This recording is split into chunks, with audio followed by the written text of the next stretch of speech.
El libro que les quiero recomendar hoy es precisamente sobre vivienda y se llama Manual del Arquitecto Descalzo. Aquí lo ven.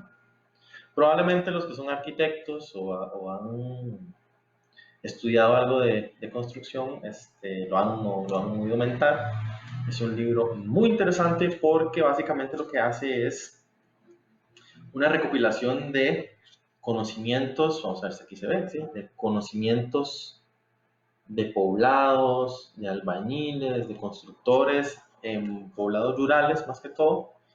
Y es muy interesante porque muestra que la buena arquitectura no depende tanto de la tecnología, sino de la gestión de los materiales, de la gestión social, del entorno, del conocimiento del entorno natural. Entonces, bueno, si les quiero recomendar el manual del arquitecto descalzo, creo que lo pueden conseguir casi en cualquier librería.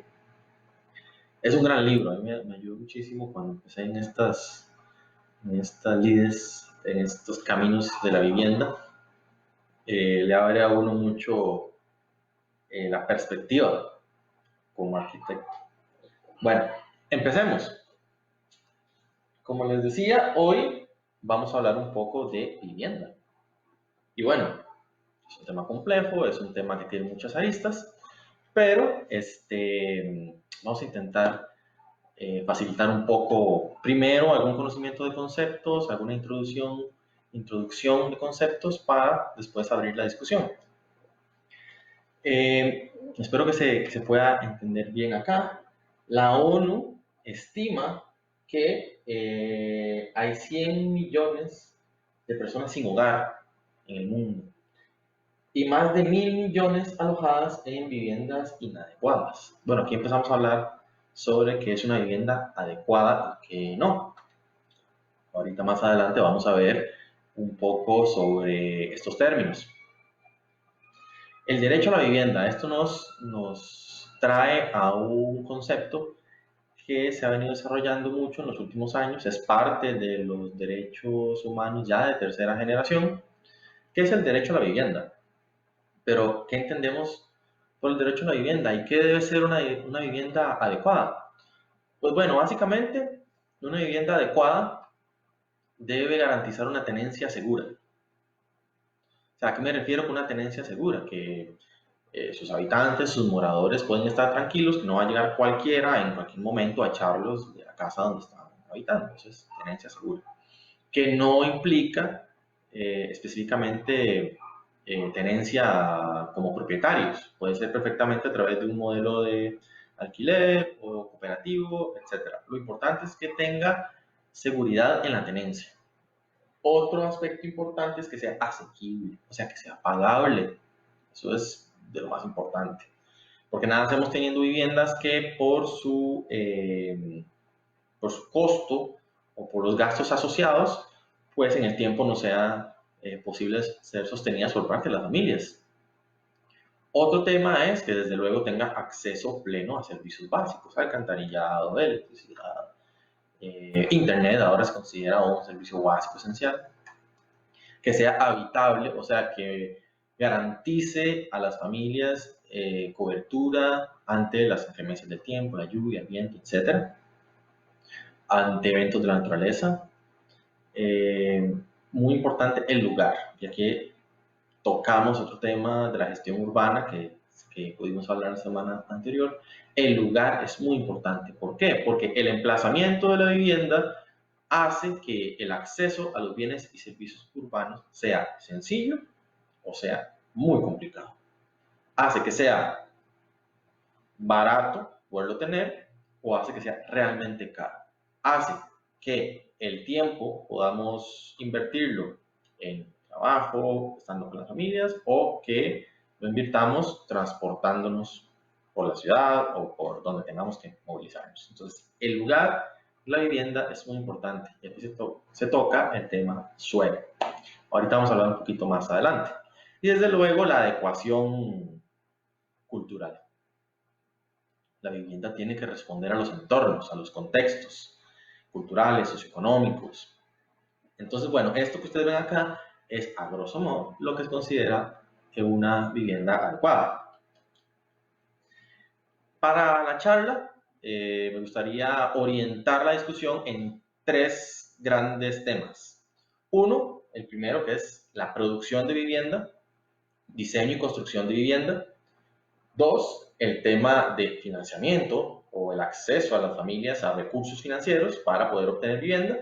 Y tres, el tema de suelo. Lo que hablamos de cómo la ubicación de la vivienda incide o no en la calidad de vida de las familias.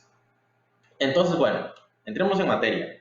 En Costa Rica, según la encuesta nacional de hogares del 2018, existen 1.564.637 viviendas. Esto es a lo que se le llama el parque habitacional. Bien, para poder entrar a hablar en detalle del tema de vivienda, necesito introducir rápidamente un concepto sencillo, internacional, que es el déficit habitacional. ¿Qué es el déficit habitacional? Básicamente es la suma del déficit cuantitativo y el déficit cualitativo. Ahora, rápidamente procedo a explicar cada uno. El déficit cuantitativo parte de la premisa de que todos los hogares pues deben tener una vivienda. Listo. Entonces, este número que ustedes ven acá son los hogares en nuestro país que no tienen una vivienda. ¿A dónde están estos hogares? Están en condición de allegamiento, o sea que están con otro núcleo familiar, o en diferentes situaciones. Este número que ustedes ven aquí se denomina el déficit natural. O sea, hay más hogares que viviendas para que sean habitadas. Entonces, ese es el primer aspecto del déficit, el déficit cuantitativo. El segundo es el déficit cualitativo, que ya viene a evaluar la calidad de las viviendas que en este momento forman parte de todo ese parque habitacional. Bueno, el déficit cualitativo se divide en tres. En las viviendas que están en mal estado, en las viviendas que están en regular estado, pero hacinadas, y en buen estado, hacinadas. Ahora bien, esto del déficit habitacional se mide diferente en algunos países. Por ejemplo, algunos países incluyen en el déficit cuantitativo no solo el faltante natural, sino también las viviendas en mal estado.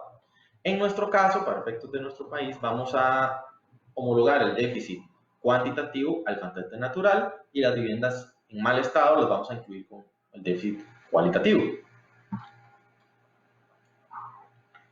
Esto que ustedes ven acá es el déficit cualitativo, con datos, son datos de la encuesta nacional de hogares recopilados por la Fundación Promotora de la Vivienda.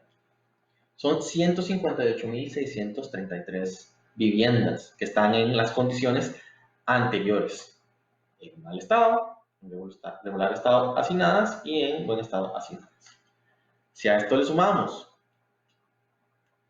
el faltante natural, o sea, el déficit cuantitativo, tenemos un gran total de 180.241 viviendas, que representa el 11.7% de lo que sería todo el parque habitacional.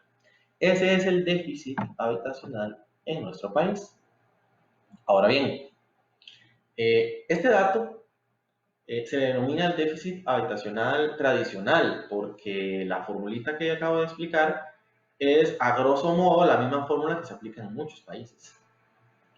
Un estudio del 2012 en América Latina determinó con algunas diferencias en la metodología del cálculo del déficit, determinó que Costa Rica, Uruguay y Chile eran los países con menor déficit habitacional. Y otros países como Nicaragua,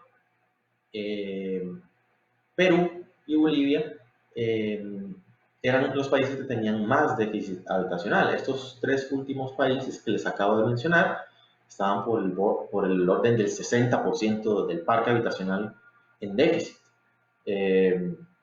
Con la metodología que utilizó en ese momento el BID, si mal no me equivoco, Costa Rica, Chile y Uruguay estaban por el orden del 15%, 18% de déficit habitacional. Entonces vean ustedes la diferencia.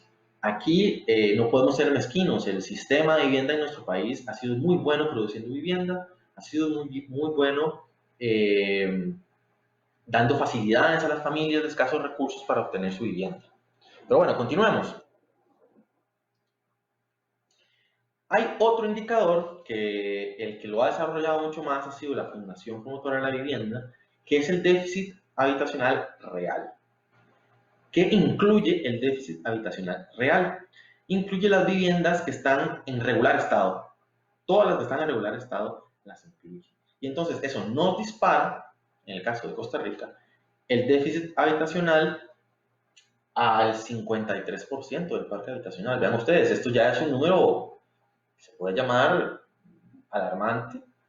827.373 viviendas. ¿Qué quiere decir esto? Que realmente el principal problema, tal vez, que estamos enfrentando en el tema de vivienda es el estado de las viviendas. Desde luego tenemos un problema de déficit natural y asentamientos informales en condición de tugurio, que ahorita vamos a hablar, pero el grueso de este déficit real lo constituyen las viviendas en regular estado, o sea que necesitan mejoras, ya sea en techo, en paredes, en pisos o en acceso a servicios.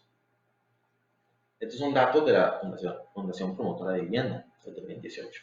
Entonces, hablemos un poquito de asentamientos informales en condición de tugurio. Ese es el término correcto.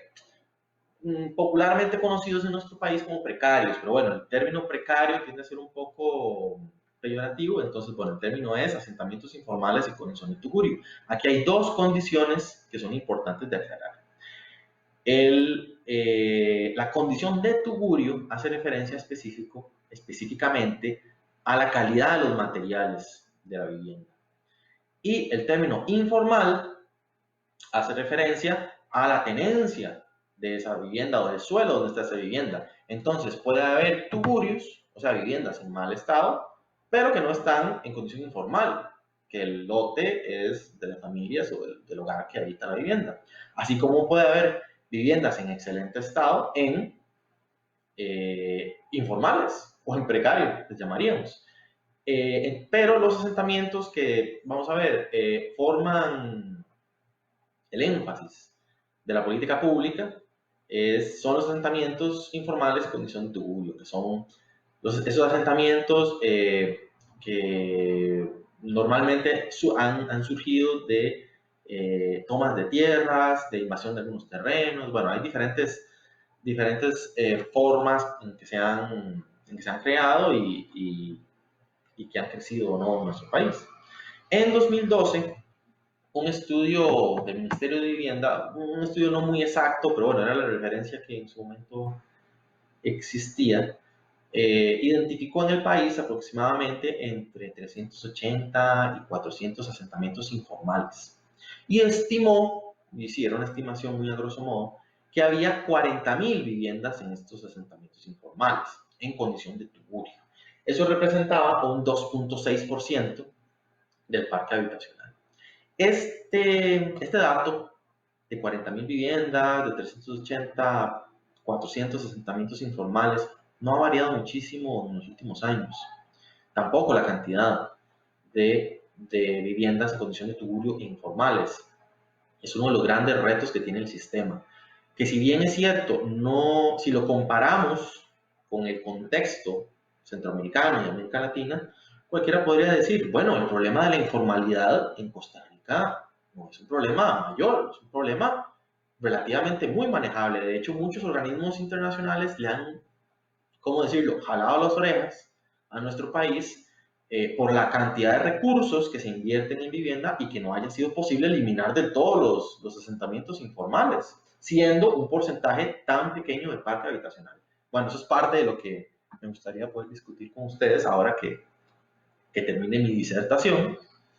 Y bueno, para seguir introduciendo datos, actualmente, en un trabajo que se hace ya de identificación de los polígonos, de los asentamientos informales, en conjunto con el INEC, que esto es relativamente nuevo, este binomio que está haciendo Vivienda con el INEC, el dato de 480, 400 asentamientos subió más o menos a esta cantidad acá, sin un dato aproximado de cantidad de viviendas. Pero esto no quiere decir que hayan aumentado la cantidad de viviendas. Esto quiere decir que algunos asentamientos que estaban en la base original en realidad se dividieron. Por ejemplo, en la comunidad de los Cuadros en Purral, lo recuerdo bien, en algunos estudios aparecía todo como un asentamiento informal, cuando en realidad hay diferentes asentamientos, qué sé yo, Las Amelias, uno, eh, Margarita Penón, Colochos, etc. Entonces todo eso fue identificado. Entonces, volviendo a los tres puntos que alrededor de los cuales quisiera articular esta discusión sobre vivienda, hablemos primero de la producción de vivienda. Quiero aclarar algo, tanto la producción de vivienda como los instrumentos de financiamiento, como el tema de la gestión del suelo asociado a vivienda, requieren de una gestión social. O sea, la gestión social es transversal a todos los procesos de vivienda, de construcción y de política pública de vivienda. ¿Por qué? Porque, por ejemplo, en el tema de construcción de vivienda, estamos hablando no solo de diseño per se y construcción per se, estamos hablando de que las viviendas tienen que estar adaptadas y tienen que ser coherentes con su contexto sociocultural, socioeconómico, climático. En el tema de acceso financiero a instrumentos para poder obtener vivienda, estamos hablando también de que las familias pues son de diferentes estratos, tienen diferentes condiciones socioeconómicas, puede haber diferente manera de financiar a los hogares para que puedan acceder a vivienda, ya sea a través de crédito directo con bancos, o a través de ahorro y préstamo, o a través de esquemas cooperativos. Bueno, que nuestro país aún está un poco empezando ese movimiento.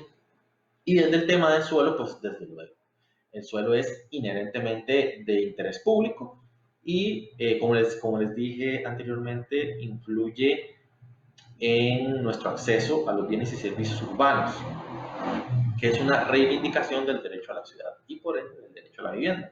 Hablando un poquito de los instrumentos, de cómo los hogares, en este caso los hogares de los estratos más bajos, pueden acceder a financiamiento para vivienda, quiero explicarles un poquito cómo funciona actualmente el Sistema Financiero Nacional para la Vivienda. En 1979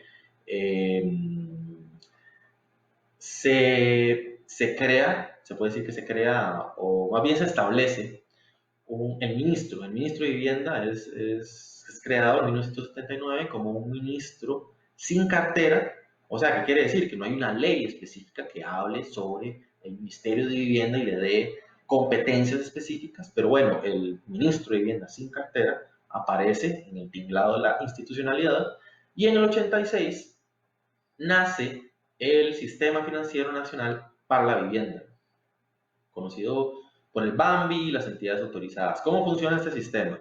El BAMBI es el rector del Sistema Financiero Nacional para la Vivienda y funciona como un banco de segundo piso, que es un banco que administra dos fondos, el Fondo para el Subsidio, de la Vivienda y el FONAVI, el Fondo Nacional de la Vivienda.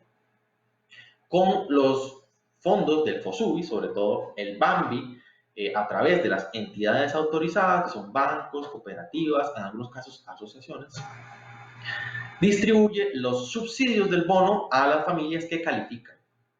¿Cómo califica una familia para tener un subsidio para el bono? Tiene que cumplir 5 requisitos. Primero, ser costarricense o bien ser residente.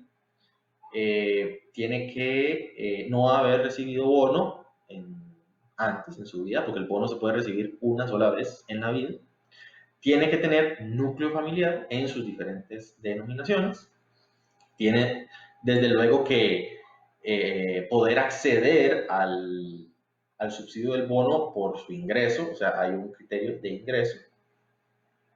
Y no puede tener más de una propiedad, o sea, no puede tener dos lotes, no puede tener un lote y en ese lote construir la vivienda subsidiada. Entonces, ¿cómo funciona el subsidio? Yo sé que no se ve bien, pero voy a hacer el esfuerzo de explicárselos. El eje Y, o el vertical, es el monto del bono, que ahorita anda más o menos por 7.200.000, un poco más. Y el eje X es ingreso familiar. Para efectos del sistema, se divide en una serie de estratos que van desde un salario mínimo de un obrero no especializado a la construcción hasta más o menos 1.500.000, un poco más. Entonces, ¿cómo funciona el bono? Entre más ingresos tienen las familias, pues el subsidio se reduce. Y el costo de la vivienda se salda con un crédito que otorga la entidad autorizada. Entonces, por ejemplo, si una vivienda, dependiendo de dónde estuvo ubicado o está ubicado el núcleo familiar, si una vivienda es de 30 millones, entonces un porcentaje es de crédito y otro porcentaje lo financia el subsidio. Ahora bien, hay una excepción, bueno, hay varias excepciones, pero esas excepciones están tipificadas en el artículo 59. ¿Qué es lo que dice el artículo 59? Que las familias que estén en extrema pobreza pueden acceder a el bono y a un excedente. ¿Para qué? Para la compra del terreno. Estas son las familias que del todo no tienen terreno y que de todo no pueden acceder a un crédito por los ingresos que tienen. Entonces, con el artículo 59, no solo se financia la vivienda, sino que se compra el lote. Entonces, normalmente son los proyectos que vemos, que son proyectos de 50, 60 viviendas, que son en algunos casos para reubicación de asentamientos informales. La ley dice que el BAMBI no puede utilizar más del 40% del FOSUBI para temas del artículo 59. El sistema tiene otros productos financieros para poder acceder a vivienda. Por ejemplo, las familias que tienen personas con discapacidad en su núcleo familiar también pueden acceder a un bono y medio para las adaptaciones a la vivienda. Los adultos mayores solos también pueden tener un bono en estas condiciones. Las viviendas en territorios indígenas y bueno, hay otro tipo de excepciones. Más o menos así funciona el Sistema Financiero Nacional para la Vivienda. Otro de los retos que tenemos es que algunos estudios mencionan que las familias que están en más o menos del estrato 4 hacia abajo, tienen bastantes posibilidades en el marco del sistema de obtener o de calificar para un producto de vivienda. Pero ya el estrato 4 para arriba, o sea, lo que es clase media, estos instrumentos no les son tan atractivos y esas familias en el marco general del sistema bancario no tienen tantas posibilidades de créditos blandos. Bueno, es un reto del sistema de vivienda en general. Otro producto del sistema financiero nacional para la vivienda que olvidaba mencionar es desde luego el bono RAM, que es el bono de reparación, ampliación, mejoras y terminaciones, que funciona similar.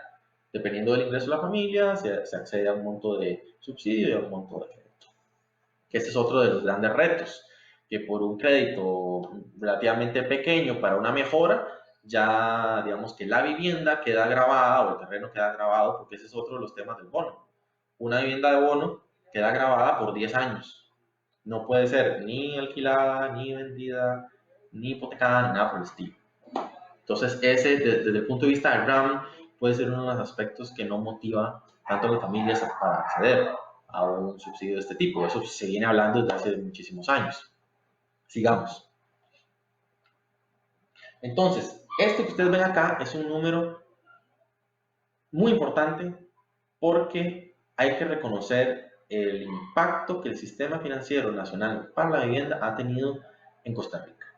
382.224 viviendas en toda su historia desde 1986, que se creó el BAMBI, han sido financiadas o subsidiadas de alguna manera por el Estado a través del sistema. Esto representa la cuarta parte de todo el parque habitacional del país. Entonces, bueno, es un motivo por el cual tenemos un déficit habitacional tan bajo. O sea, hay que realmente decir las cosas como son. El sistema ha sido exitoso en la producción de vivienda y ha sido exitoso dándole soluciones formales de vivienda a las familias de nuestro país. ¿Que tiene retos? Por supuesto que tiene retos. ¿Que es perfectible? Por supuesto que es perfectible.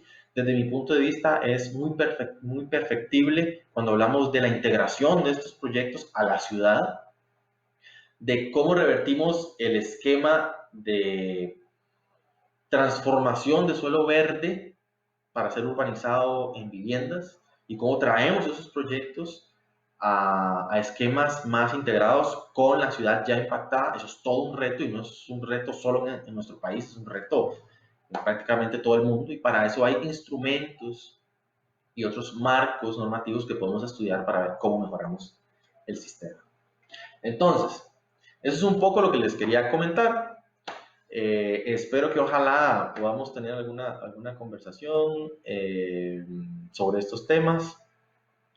Veo que han puesto algunos mensajes. Bueno, saludo a Maynor Rodríguez, gerente de UFROY, precisamente.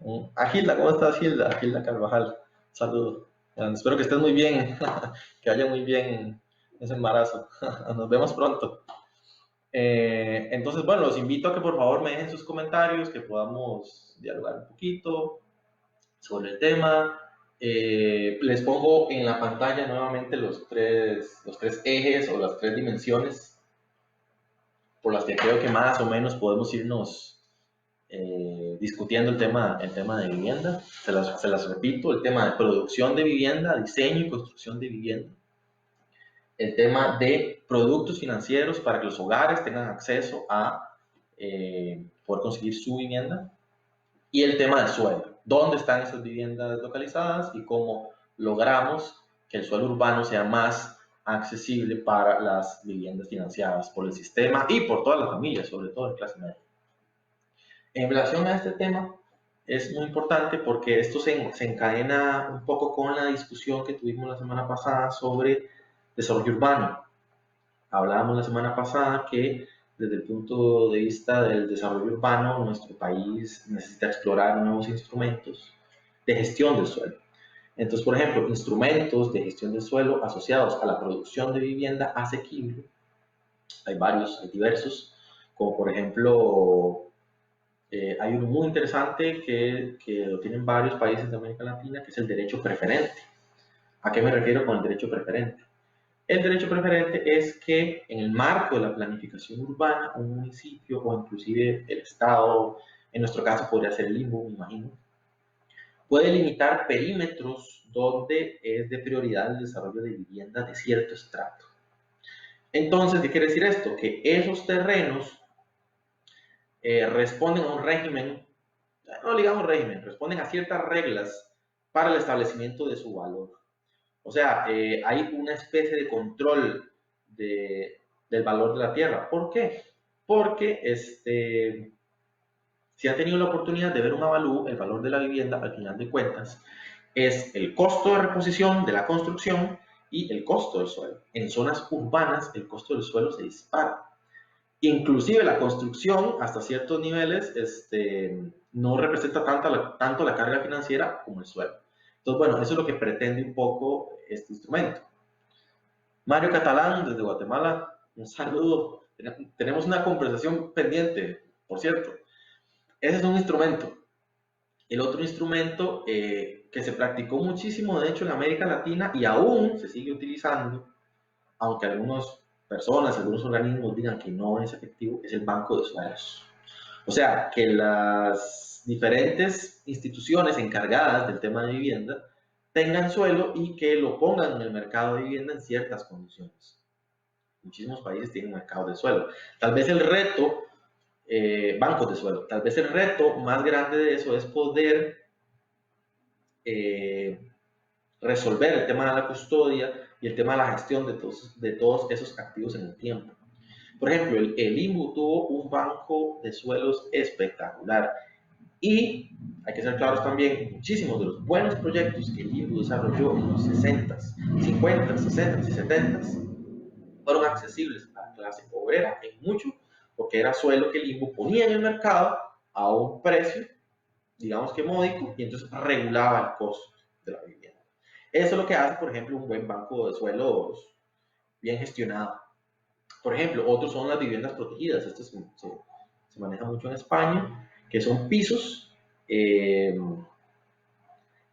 o apartamentos o inclusive terrenos que están también en una especie de régimen en el que el valor tiene que ser determinado, o sea, no es un valor a la libre. Y es que aquí, Eric Calderón, administración de los bienes, un gran reto, por supuesto. Eric Calderón, que es director director de vivienda y urbanismo ahorita en el Limbo, lo conoce en carne propia. Bueno, yo que estoy en el Limbo también puedo dar fe de eso, es todo un reto. Les comentaba un poco sobre las viviendas protegidas, que son viviendas que han sido construidas o financiadas por el Estado y entonces su precio tiene que responder a otros parámetros. Este instrumento, nosotros si lo tuviéramos, por ejemplo, sería muy útil para que una vez que los 10 años en que las viviendas de interés social están grabadas, esa vivienda no entre tal cual al mercado del suelo y al mercado de la vivienda como cualquier otro bien. ¿Por qué? Porque son viviendas que fueron construidas por el Estado. Entonces su bien o su fin último es, desde luego, suplir las necesidades de las familias. Entonces, esas viviendas, si ustedes me preguntan a mí, deberían tener una serie de reglas que les impida estar directamente después de los 10 años en el mercado como cualquier bien y servicio. Y ese es un tema que quiero hablar y tiene que ver con suelo. El suelo, a diferencia de cualquier bien, a diferencia de un teléfono, a diferencia de un libro inclusive, tiene la gran particularidad de que su ubicación condiciona el acceso a los bienes y servicios urbanos. Entonces yo lanzo la pregunta, ¿es justo que el suelo se trance en el mercado igual que cualquier bien? No hablemos de justicia, hablemos de lo que es adecuado. Entonces, por eso es que este concepto de la vivienda protegida es importante, porque no fue solo la inversión del Estado que permitió proteger en su momento o facilitar el acceso a un hogar, a una vivienda, sino que esa vivienda, si eventualmente es desocupada por esa familia porque mejoró su condición, esa vivienda debe seguir obedeciendo a ese fin. Y eso resulta que se expresa en el valor, en la asequibilidad de la vivienda. Aparte que esto puede generar sinsentidos, como que una vivienda construida por el Estado después de que termina sus 10 años, por haber sido construida por bono, por ejemplo, después sea vendida en un valor completamente exorbitante. Eso no tiene ningún sentido. Inclusive hasta hablando de la plusvalía, se está perdiendo plusvalía, si fuera el caso, al haber urbanizado un terreno, al haber construido una vivienda, al haberla servido con todos los servicios básicos, que después a los 10 años alguien más saque provecho de esa plusvalía. Eso, por ejemplo, es algo que es importante de revisar en todos los activos que el Estado ha podido financiar con el bono. Vamos a ver. ¿Qué más tenemos por acá?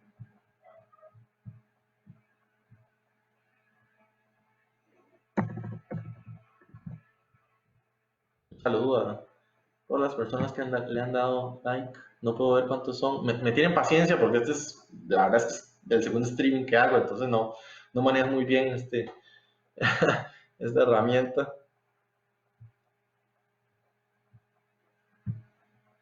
Por ejemplo, otro tema que es necesario hablar es el de las viviendas en los centros urbanos.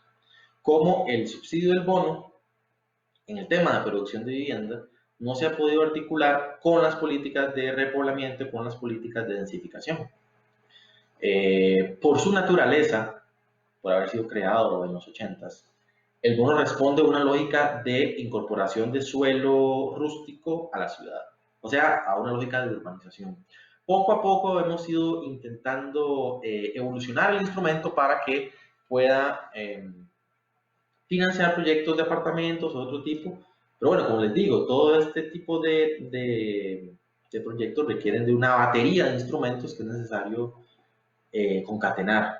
Inclusive instrumentos de planificación intermedia y de gestión del suelo, como el reajuste de terrenos, como el reparto de cargas y beneficios, como la transferencia potencial edificable.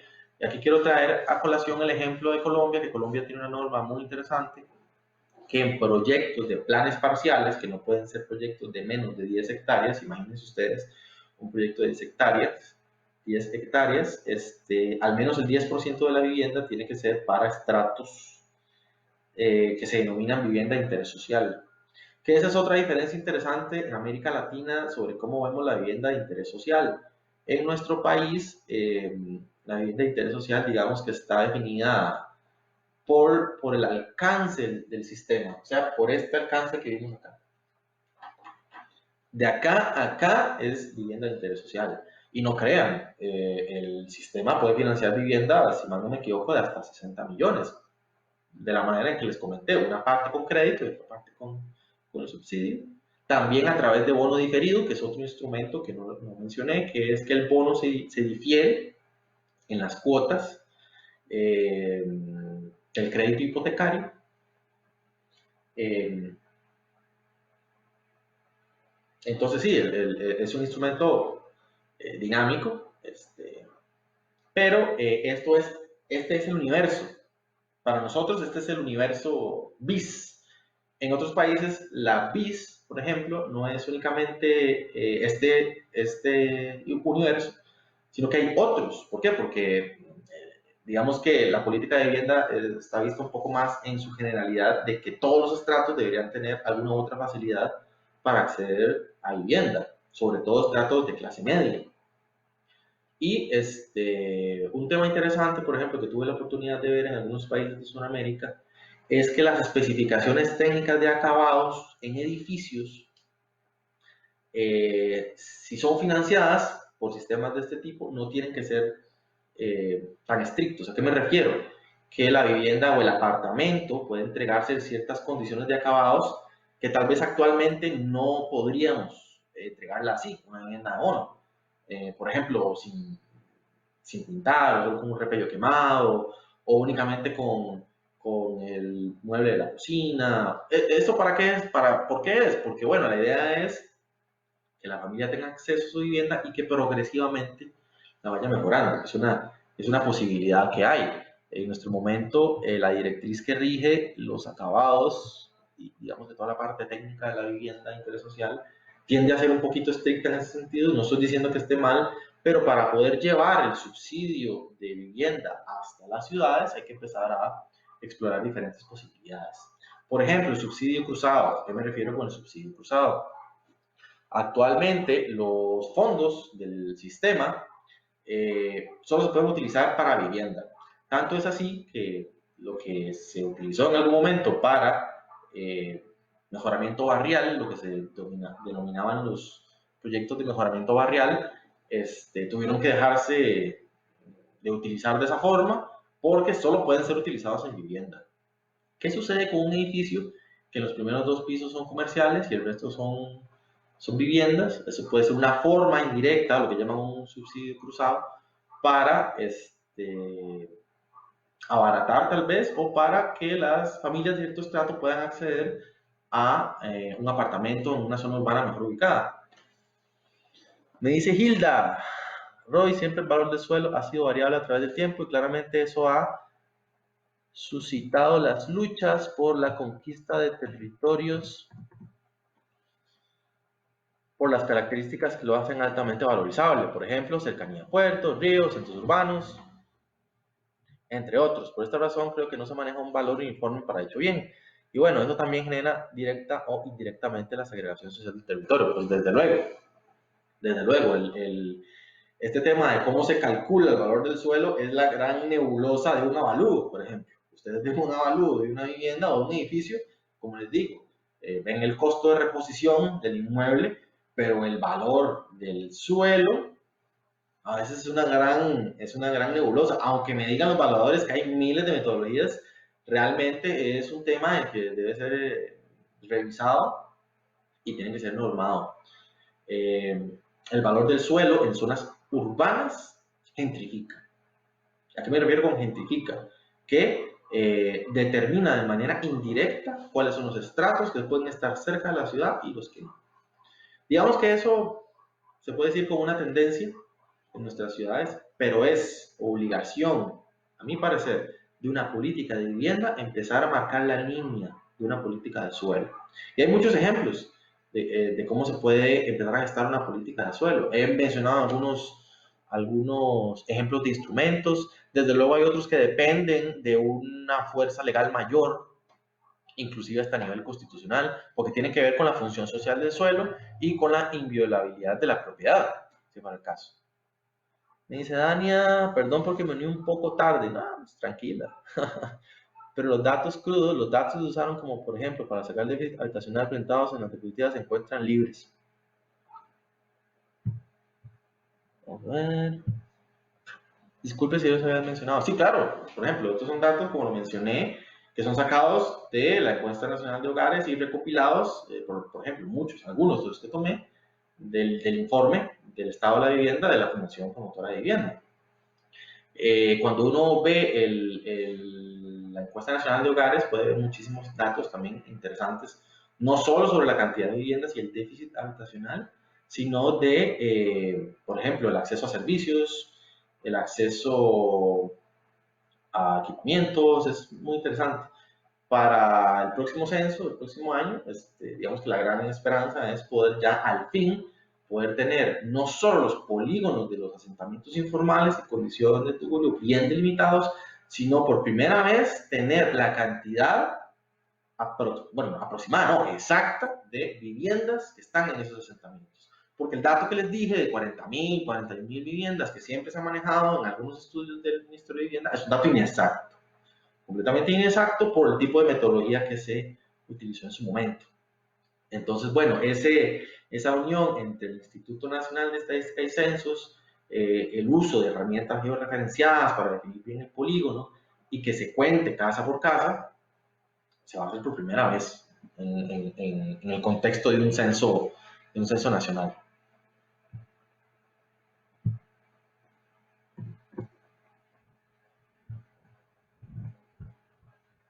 Vamos a ver qué más tenemos por aquí. Bueno, agradecerle a Oscar Núñez por el like, a Milagro también, a Adolfo, tiempo no verlos.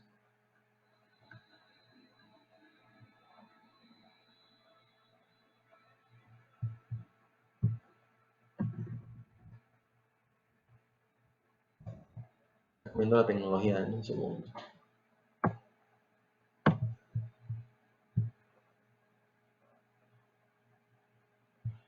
Pues sí, básicamente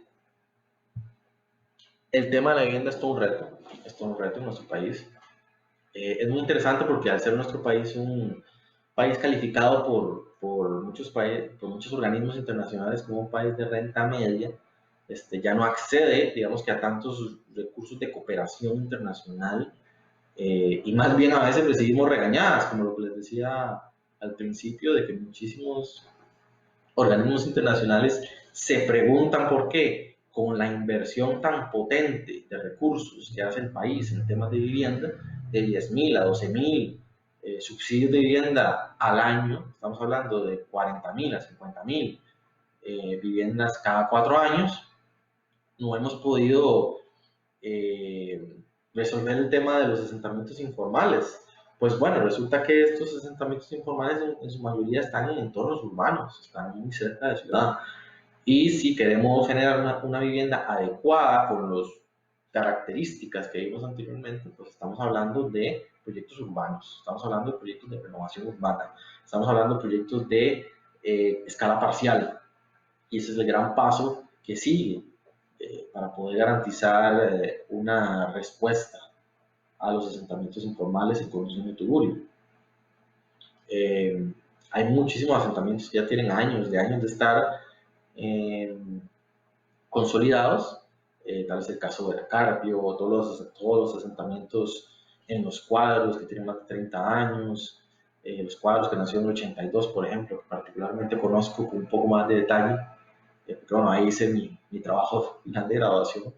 Es un ejemplo muy interesante porque, si bien es cierto, fue posible formalizar una gran cantidad de sectores, siempre alrededor ha habido asentamientos informales, y esto es una dinámica que se repite en los grandes proyectos de los 80s, que se crearon en los 80s, por parte bueno, en ese momento no era el sistema financiero, porque eso fue antes del 86, era la Comisión Especial de Vivienda, pero esto es más como un tema de historia de la vivienda. Y lo que sucedió mucho fue que el sistema llegaba a esos asentamientos informales, otorgaba subsidios a familias, las reubicaba, pero no había control. No había control urbano para garantizar que ese suelo, que ese terreno, que en muchos casos está en zona de riesgo, era custodiado y se evitaba una nueva invasión. Esto, desde luego, nos trae el tema de la participación de los de los gobiernos locales, que es importantísima para poder no solo tener el control urbano necesario en este tipo de procesos, sino inclusive en el paso siguiente del sistema financiero. Porque habemos algunos, y aquí yo me incluyo en ese tren, que creemos que las municipalidades pueden llegar a tener un papel muchísimo más protagónico en inclusive la asignación de subsidios. Esto desde luego incluiría o necesitaría cambios en las normas del sistema financiero nacional para la vivienda, pero bueno, es un universo y una dimensión que no hemos explorado. Hay municipalidades que han demostrado muy buena gestión urbana y muy buena gestión social, y bueno, ¿por qué no dar la oportunidad de que esas municipalidades accedan a recursos del sistema no solo para otorgar subsidios, sino para inclusive conseguir suelo? Vuelvo a lo mismo, son partes de las cosas que tenemos que valorar como el próximo paso del sistema financiero nacional para la vivienda. Otro tema que es importante traer a colación y que desde luego es polémico en sí mismo es la institucionalidad del sector vivienda, ¿verdad? Es un sector que desde el punto de vista financiero tiene un vector bastante bien constituido, una ley robusta, una ley que ya tiene más de 30 años, que es el BAMBI, que articula todo un sistema de entidades autorizadas que llegan a casi todo el territorio, y una rectoría política de un Ministerio de Vivienda que no tiene ley, que es un ministerio sin cartera, que ve muy limitadas muchas veces su accionar, que intenta reivindicar algunas competencias por decreto, pero eso lo deja en alguna especie de, ¿cuál sería la palabra?, de indeterminación real del alcance de lo que realmente puede hacer el ministerio y el ministro o ministra de Vivienda, que en todo caso el rector político o la rectora política en este caso es la figura del jerarca, o sea, el ministro o la ministra. El andamiaje alrededor de él, que en este caso sería el Ministerio de Vivienda, no se puede decir que sea rector al no tener marco legal que así lo garantice. Ese es un tema también que es necesario estudiar para efectos de una evolución del sistema financiero nacional para vivienda. El papel del INBU, por ejemplo. El INBU que en su momento tuvo un rol importantísimo en la gestión de vivienda para las clases obreras, para las clases trabajadoras, gracias a toda la gestión de suelo que hizo de su banco de tierras, gracias a un sistema robusto de ahorro y préstamo que sigue funcionando, que es casi que, sin temor a equivocarme, lo más exitoso del INBU, que ha dado la posibilidad para que muchísimas familias de clase media puedan acceder a vivienda. Bueno, ese modelo es muy interesante de estudiar para eventualmente replicarlo. Y bueno, hay muchos temas, como también la articulación de los planes reguladores y las políticas de vivienda. Siempre que he tenido la posibilidad de hablar con personeros municipales, sobre todo relacionados con el tema de planes reguladores, ordenamiento territorial, y están en sus procesos de construcción de planes reguladores, yo siempre les pregunto, ¿por qué no hay un eje de vivienda en el plan regulador? O sea, ¿realmente ustedes creen que están totalmente ajenos a poder generar mejores condiciones para el acceso a la vivienda? Y he recibido respuestas muy diversas, desde que hasta un alcalde en algún momento me dijo, no, eso es tema del gobierno nacional. Bueno, es una posición que no comparto, pero que respeto. Hasta otros que me han dicho, claro, claro, aquí nosotros vamos a comprar suelo, vamos a construir viviendas y vamos a seleccionar a las familias. O sea, hay que medir bien ese escenario y esas diferentes posibilidades, porque yo en lo personal pienso que es el próximo paso para la evolución del sistema. Y sí hacer un llamado a los compañeros que de una u otra forma están trabajando en municipalidades para que no sean ajenos a este tema. Les pongo un ejemplo. La Carpio, el asentamiento de la Carpio, durante casi 20 años, desde la aprobación del Plan de Desarrollo Urbano de San José, no existió. O sea, el terreno donde estaba la Carpio está desde el 91, 92, si mal no me equivoco, en el Plan de Desarrollo Urbano de San José estaba en blanco. Fue hasta la actualización del 2012 y 2013 que se le puso un uso específico, que es, vamos a ver, creo que si la memoria no me falla, es asentamiento informal. Entonces vean ustedes, eso también es un mensaje para los compañeros de las municipalidades para que visibilicemos este tipo de asentamientos y para que nos involucremos desde la planificación urbana eh, en la búsqueda de soluciones. Uy, aquí había dos mensajes que no había visto. Vamos a ver, Oscar, un saludo, Oscar.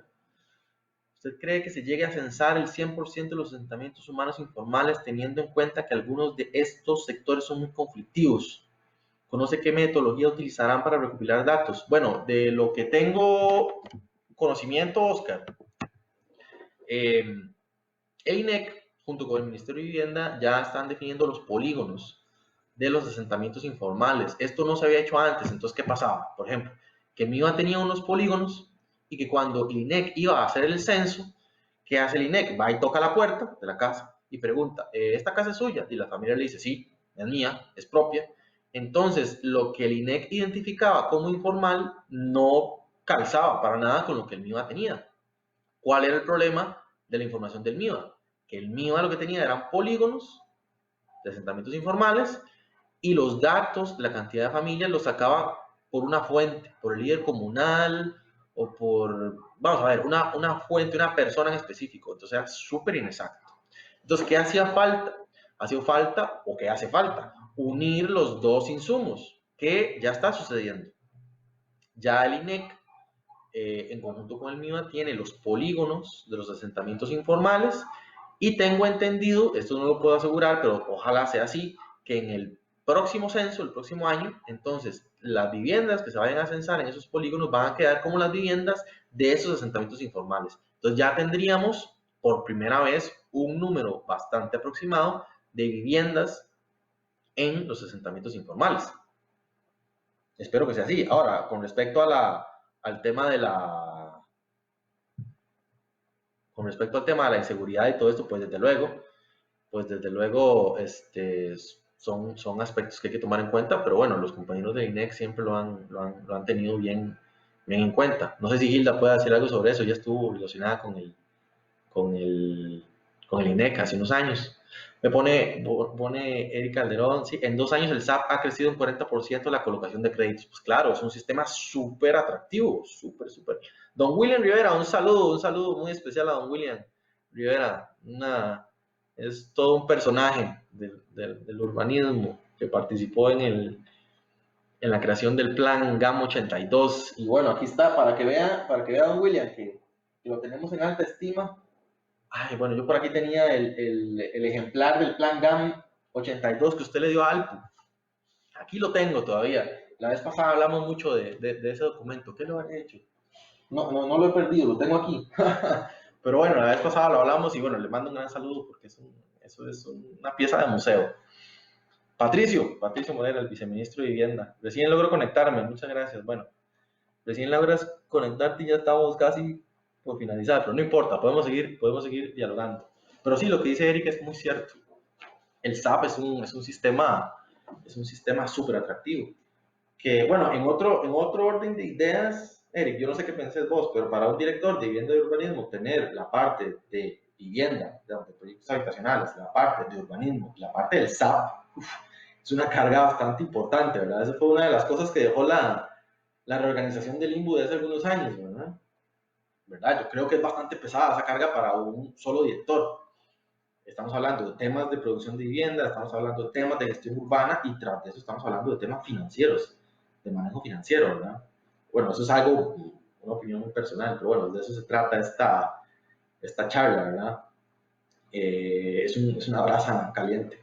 Pero sí, el SAP sigue siendo uno de los sistemas más atractivos para financiar y este sistema de años de ahorro es muy bueno para fomentar precisamente ese hábito del ahorro. Pero sí, bueno, qué bueno ver a Oscar y a Eric y a Patricio conectados. Vamos a ver. Un saludo para José Barbosa, el famoso. Muchas gracias por estar aquí conectados, aprovechando este tiempo en casa. Michael Arguedas, también un saludo. Denis Chavarría. Gaby, no sé si ya saludé a Gaby. Espero que sí. Ex compañera del mío ahora en Setena, si mal no me equivoco.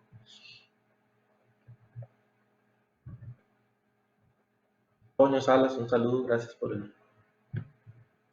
seguir la transmisión. Y bueno, eso era un poco de lo que les quería compartir sobre el tema de vivienda. Cualquier otro tema, cualquier otro aspecto que ustedes consideren importante, que quieran hablar la próxima semana o en las semanas subsiguientes. Vamos a ver hasta cuándo me da la cuerda para seguir teniendo este tipo de transmisiones. Y me lo pueden hacer llegar al chat o los que tienen mi teléfono o por el Facebook de Urbe. Les agradezco muchísimo que hayan tenido la paciencia de escucharme. Eh, Me dice Oscar, le comento eso de la metodología porque la Municipalidad de San José, para levantar información en algunos asentamientos informales, contrataron personas de estos mismos asentamientos y fue todo un éxito, claro. ¿Ven?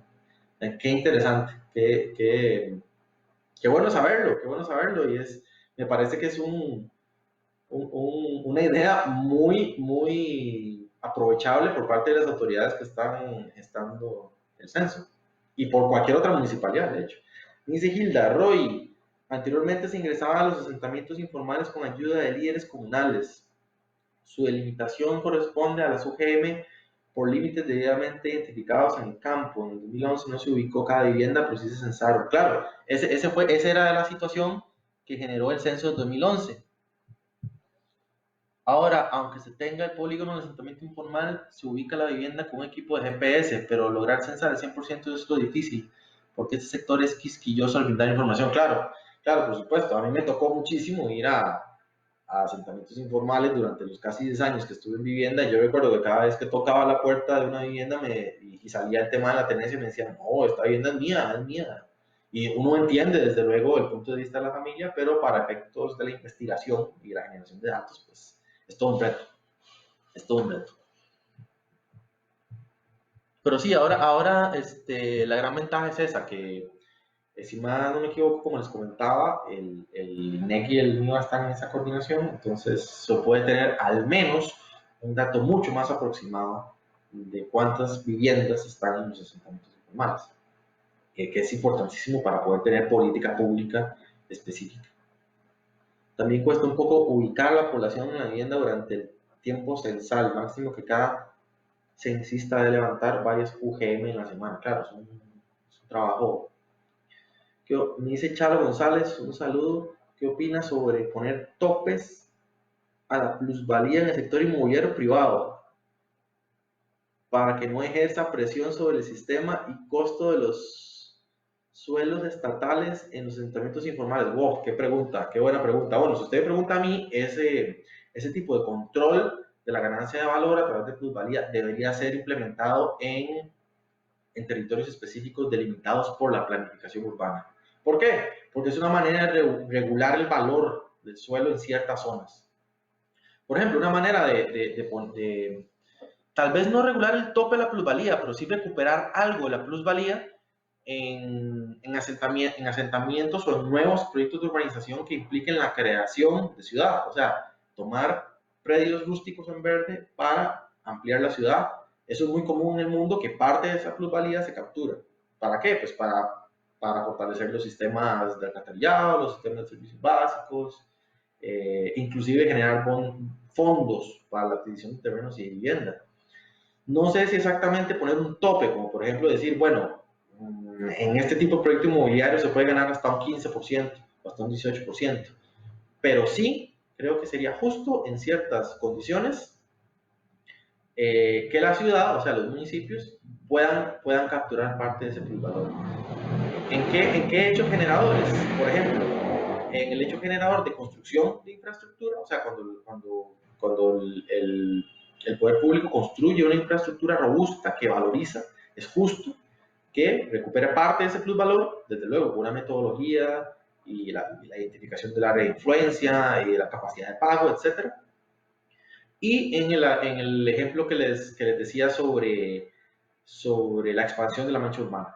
Creo que esos son dos dos ejemplos en los que se podría hacer. Ahora, se necesita invariablemente para poder aplicar ese instrumento una reforma normativa. Eso es un hecho. Son las 8 en punto.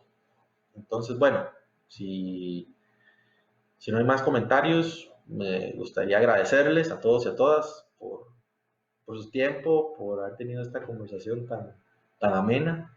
Los espero la próxima semana. Vamos a ver qué temas me proponen para seguir conversando y decirles a todos que nos cuidemos muchísimo, que estemos en la casa, que estemos jugando, que lo mejor que podemos hacer en este momento es ser ciudadanos responsables y bueno, hagámoslo por los más grandes, ¿verdad? Por nuestros abuelos, por nuestros padres.